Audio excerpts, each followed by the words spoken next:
right. Hey guys, this is Amanda Forrester with the Roanoke Regional Small Business Development Center, and welcome to Community on Call.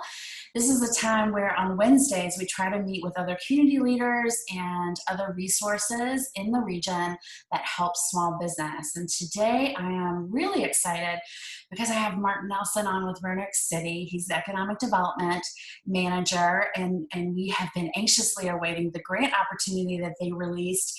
And we know that you guys have too. So we're going to talk through what that grant is, how you apply, what to expect, all that good stuff. And Mark is our expert on this. So Mark, thank you for joining me today and sharing your expertise and just knowledge with our small businesses, because I know they need help right now, and you guys have come up to the plate to do that. So these grants that are available, what are you calling them? And tell me what it is.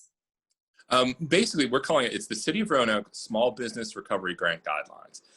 It's called Recovery Grant. Basically, this is a part of a larger endeavor that City Council and the City Manager's Office took when we got funding from the federal government through the CARES program. They organized the Star City Strong Task Force, and that was a collection of about 40 people from across the community, and they looked at different purposes and different things they wanted this funding to go towards. Part of that was economic development and small business recovery. So we have about $1 million that we can distribute via grants. Awesome. Do you guys hear that? $1 million overall. That's fantastic. And our small businesses absolutely need it. So how much can people get with these grants? Like, how do you qualify and how much can they get? Well, we have it broken out by the size of the business. So the levels are based, if you have 1 to 3 people, you're eligible for $1,250. If you have 4 to 20, it's $7,500. And if it's more than 20, it's $12,000. Basically, for the 1 to 3, what might interest people is that if you are a sole proprietor, you can be that one. I know there's some confusion out there about, do you need to be a sole proprietor or do you need to be an owner and then have one additional person? No, if it's just sole proprietor, you're eligible. That is fantastic, because we know those folks are really struggling too.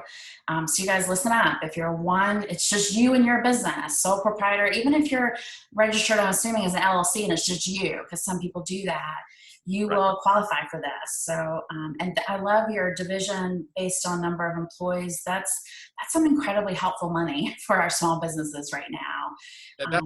As well. And to answer the second part of your question, in order to qualify, you have to be a for-profit business located within the city of Roanoke.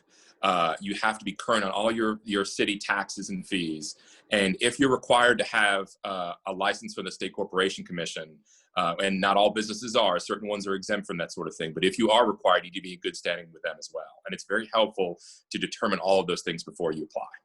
Awesome. So if you have any outstanding taxes or anything like that, or fees or dues that are due, particularly for Virginia, based on your industry, those things need to be taken care of and make sure there's nothing outstanding.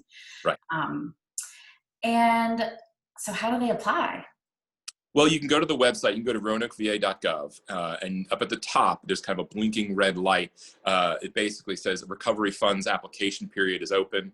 You click the read on link, which is in red, and it'll take you through the process. And it'll actually lay out to you the different kinds of categories, because in addition to the small business recovery grants, there are several other kinds of grants being handled by other parts of our organization. Okay. There is business. If you click on that, it will take you to the how do you apply, and it'll have the application there. Perfect. So, and I tell you what, for those of you guys who are watching, when we post and share this recording, we'll make sure that we have that link available to you. So you can go right to the page and just make sure to click through to small business so that you get that information. And the application's online, right? Once they get there, they'll be able to apply online. It is, and it's a fillable form, which is very helpful in this day and age, because we've moved past the point of having to download a PDF and then fill it in and then mail it to us.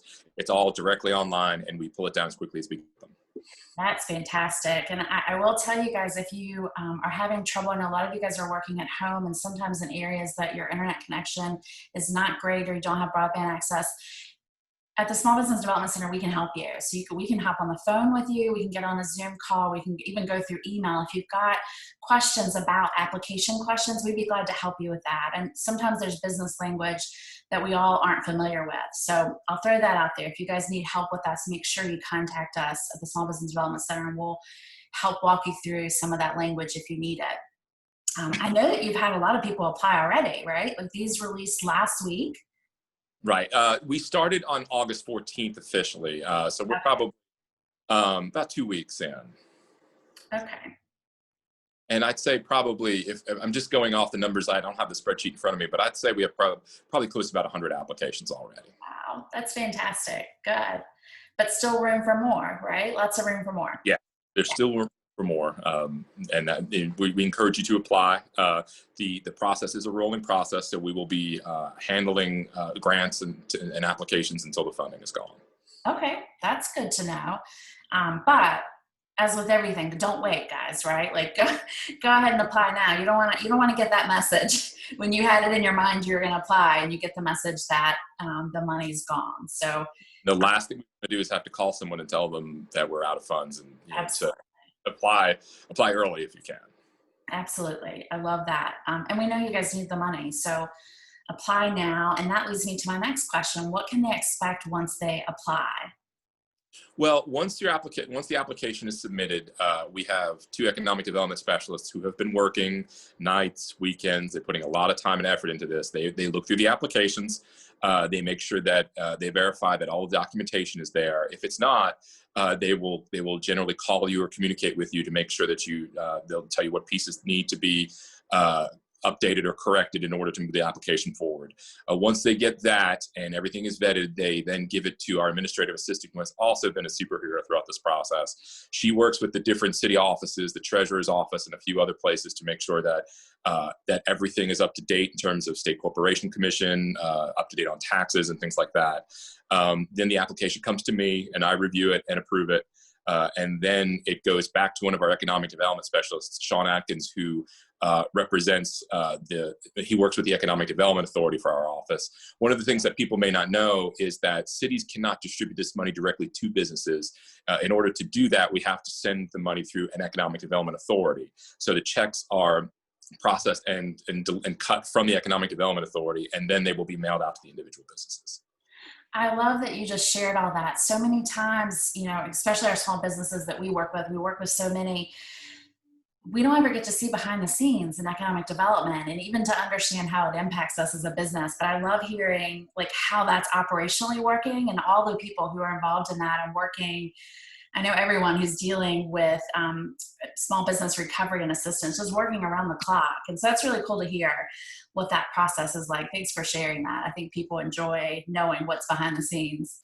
We have a staff, we have a staff of 7 people here, and I can tell you, having worked with them every day, I'm very proud to work with these folks because they work very, very hard, not just on this, but in all aspects of the recovery. They're working weekends, they're pulling a lot of extra hours, and they're doing it without complaint because they know how important it is. Absolutely. I love seeing Sean or Lisa on the streets and they're just smiles. We know that this is an emotionally hard time too, working with businesses, and everybody there just loves what they do. And we appreciate you guys. You guys are a great partner to us too. And it's Sean Atkins and Lisa Soltis, but even the folks that are not working directly on this, Aisha Johnson, Brandon McGinley, and Sandra Turner, everybody's working very hard. Fantastic. It's through this, it's funny, I typically work with Sean and Lisa, but now that this has all happened, I hear from everybody in your office, which is awesome because I hadn't made those relationships before. So I know that our small businesses probably aren't talking to them, but I think it's important for you guys to know all that's going on behind the scenes and how many people it takes to do this and get this money in your hands. Everybody's rooting for you. And I would be remiss, by the way, I left a name out, Melissa Murray, who's our administrative assistant, also fantastic. So. Fantastic. I love that. Okay, so what haven't I said that would be helpful? Is there anything I've left out or anything you want to share? There are 2 things. One, I think it'd be important for people to know not everyone needs certification from the State Corporation Commission. If you do, you may want to check on that. Another thing is, for other programs that are out there, there's been some people have inquired, if you've received funding from EIDL or PPP or one of the other federal programs, you're still eligible to apply for funding from the city. You just have to certify that the funding you're going to get is not going to be used for the same purposes as what you use for those other programs. There are also other programs out there, because you can apply to more than one. There's one at the state level. There's various other programs that are out there. And be sure before you apply to make sure that you're eligible to apply for all these different programs. just an anecdotal example is I believe that if you're applying for Rebuild Virginia grant funds through the state and applying for ours, if you receive money from ours first, that may make you ineligible for the state. But if you get the state funds first, you're still eligible for ours. So you may want to just look into that and make sure you consult someone because we don't want to have someone go through this process and not be able to access other grant funds that may be out there. Right. It's super important to understand it's all available, and Rebuild Virginia is still going on and offering grants. And you're right, you cannot get a Rebuild Virginia grant if you've taken money from another source of CARES Act funding grant, which is what Right. it is at the Roanoke City level. So we can help you through that process. We'd love to talk to you about it if you're a small business and you're not sure what to do and what the timing is of that. We can certainly walk you through that process and try to brainstorm with you what the best option might be. I'm glad you mentioned that. And I'm also really glad because I had here in my notes and I forgot to ask you about the PPP and EIDL. We get this question a lot too. So I just want to reiterate, if you have a Paycheck Protection Program loan, even if it's going to be forgiven, or if you have an economic injury disaster loan. So not the advance, the loan is the key part here. If you have those, you can still apply for a Roanoke City grant.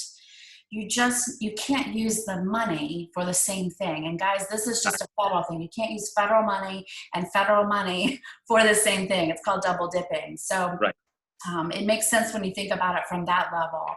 But that's super easy for you guys to do. And again, if you need help with that, we can help you walk through how to spend it, what to do with that, and make sure that you're not crossing anything with federal money. Right. So thank you for bringing that up, because that's a lot. So many people have taken advantage of PPP and EIDL, and they still need assistance. This is going on much longer than we could have ever imagined. So awesome. Anything else? One last thing is just to make sure that check the eligible uses category. For us, the funding, what you use it for, is very flexible for payroll, rent, mortgage, supplies, things like that. There are a lot of different uses that the funds can be put towards. You just want to make sure that you're in the right category. Again, you don't want someone applying, going through the process, because business owners are already taxed with enough stuff that they have to do. We don't want to have to call anybody and add one more step to the process and make it harder for them, because like you said, business owners are working very hard through very difficult situations. We want to make it as easy as possible. Awesome. And that information, I remember seeing it, is on the website. You can read through, like, this is how you can use those funds. I know the most popular question we get is if they have PPP funding and they use that for salary for 8 weeks and that 8 weeks is up, can they use the grant now for salary since that time frame is up? And I'm assuming the answer would be yes. Yes, that's a good question. And I know we're recording this, so let me get an answer for you that is accurate, and I can follow up, and if that's okay, and you can post it. Absolutely. That'd be great, because I know we get that question a lot, because so many people have taken advantage of that and still need assistance with payroll. Right. So either way that is, I'd love to get that information out to them. So absolutely. Yes. Perfect. Okay. Well, thank you so much for sharing the behind the scenes about this and just all the information for small businesses to take advantage of. And you guys watching the recording, the link is going to be below for the site that you can go to and read all about it and apply, do everything you need to do there. And then if you get in that process and you need assistance or just a talking partner, someone just to talk it out with, get a hold of us at the SBC. We'd love to hop on the phone. Again, it can be super easy. You don't have to come in and see us and walk through that process. And then if we both have questions, we'll reach out to Mark and we'll get them answered, or someone on his team. Great. Okay. Awesome. Thanks, guys, for joining me today for Community on Call, and we'll see you next week.